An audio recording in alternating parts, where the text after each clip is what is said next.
SLBC సమావేశంలో CM Chandrababu బ్యాంకర్లకు దిశానిర్దేశం చేశారు. స్వర్ణాంధ్ర విజన్ 2047 ప్రయాణంలో బ్యాంకులు భాగస్వాములు కావాలని సూచించారు.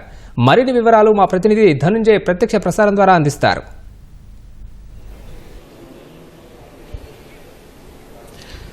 Thank you. మొత్తానికి ఎస్ఎల్బీసీ సమావేశంలో అంటే 229 అలాగే 230 ఎస్ఎల్బీసీ సమావేశాలు ఒకేసారి జరిగాయి సీఎం చంద్రబాబు అధ్యక్షతన. అయితే ఈ సమావేశంలో కొన్ని కీలకమైనటువంటి వ్యాఖ్యలే ముఖ్యమంత్రి చంద్రబాబు చేశారు. ప్రధానంగా చెప్పాలంటే బ్యాంకర్లకు ఒక రకమైన దిశానిర్దేశం కూడా చేశారు. గత ప్రభుత్వ హయాంలో చేసినటువంటి అక్రమాల వ్యవహారంలో పూర్తిగా దర్యాప్తు సంస్థలకి సహకరించాలని చెప్పి ముఖ్యమంత్రి బ్యాంకర్లను కూడా సూచించారు. ప్రధానంగా మద్యం కుంభకోణం కావచ్చు, ఇతర కుంభకోణాల వ్యవహారంలో పూర్తిగా సహకరించాలని చెప్పి కూడా ముఖ్యమంత్రి బ్యాంకర్లను కోరారు. 229, 230 బ్యాంకర్ ఎస్ఎల్బీసీ సమావేశంలో ఈ వ్యాఖ్యలు సీఎం చేశారు. అలాగే ప్రధానంగా రాష్ట్ర ప్రభుత్వం ప్రస్తుతం స్వర్ణాంధ్ర విజన్ వికసిత ఏపీకి సంబంధించినటువంటి విజన్ డాక్యుమెంట్ రూపకల్పన చేసింది. ఆ విజన్ డాక్యుమెంట్లో భాగంగా చేసినటువంటి 10 సూత్రాల అమలుకు బ్యాంకులు సహకరించాలి. విజన్ 2047లో పూర్తిగా బ్యాంకులు సహకరించాలి, దాంట్లో భాగస్వామ్యులు కావాలని చెప్పి కూడా ముఖ్యమంత్రి స్పష్టం చేశారు. వారందరికీ కూడా దిశానిర్దేశం చేశారు. అలాగే ప్రస్తుతం ప్రజల ఆహార అలవాట్లు మారుతున్నాయి.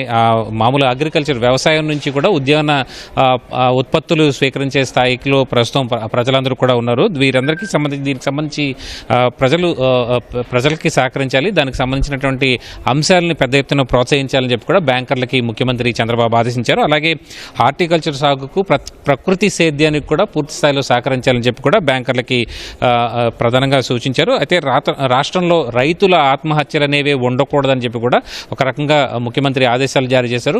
బ్యాంకుకు వచ్చినటువంటి 15 నిమిషాల లోపే వారికి రుణం అందించేందుకు వీలుగా బ్యాంకర్లు వ్యవహరించాలని చెప్పి కూడా దానికి అనుసంధానంగానే తమ నిబంధనలను కూడా మార్చుకోవాలని చెప్పి కూడా సీఎం దిశానిర్దేశం చేశారు. ప్రధానంగా బ్యాంకులు ప్రభుత్వం దీనికోసం రైతు ఆత్మహత్యలు నివారించడానికి బ్యాంకులు ప్రభుత్వం కలిసి పనిచేయాలనేది ముఖ్యమంత్రి ఆకాంక్షగా ఉంది. అలాగే ఎంఎస్ఎంఏలకి రుణాలను కేంద్రం కూడా సరళతరం చేసింది.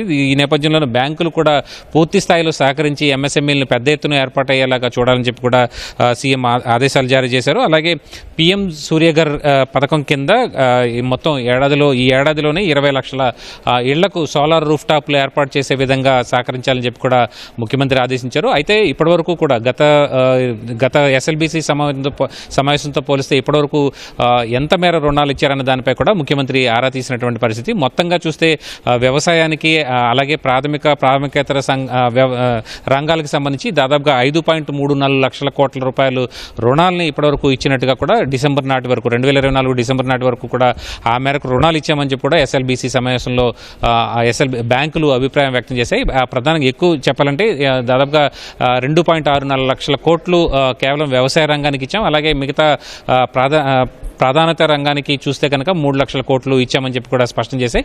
అలాగే ఎంఎస్ఎంఈలకి ఇప్పటివరకు 79,000 కోట్ల రూపాయలు లక్ష్యాన్ని చేరుకున్నామని చెప్పి కూడా రుణ లక్ష్యాన్ని కూడా చేరుకున్నామని చెప్పి కూడా బ్యాంకులు స్పష్టం చేశాయి. అయితే మరింత ఉదారంగా విరివిగా వ్యవహరించాల్సిన అవసరం ఉందని చెప్పి కూడా బ్యాంకులకి ముఖ్యమంత్రి ఆదేశించారు.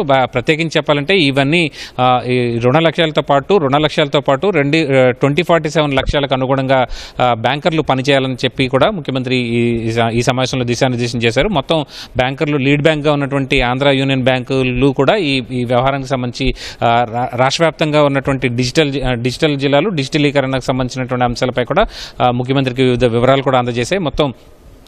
మొత్తంగా చూస్తే కనుక గత ప్రభుత్వ హయాంలో చేసినటువంటి అక్రమాల వ్యవహారంలో బ్యాంకులు కూడా పూర్తి స్థాయిలో సహకరించాలని చెప్పి కూడా ముఖ్యమంత్రి ఈ బ్యాంకర్లందరినీ కోరారు. మొత్తంగా చూస్తే కనుక 2047 లక్ష్యాలని అందుకునేలాగా దానికి అనుగుణంగా భాగస్వాములు కావాలన్నది బ్యాంకులకు సీఎం దిశానిర్దేశం చేశారు. ఇది ఇప్పటివరకు ఉన్నటువంటి అప్డేట్. కెమెరా పర్సన్ సోమేష్తో కలిసి Dhanunjay, ETV news, Amaravati water studio.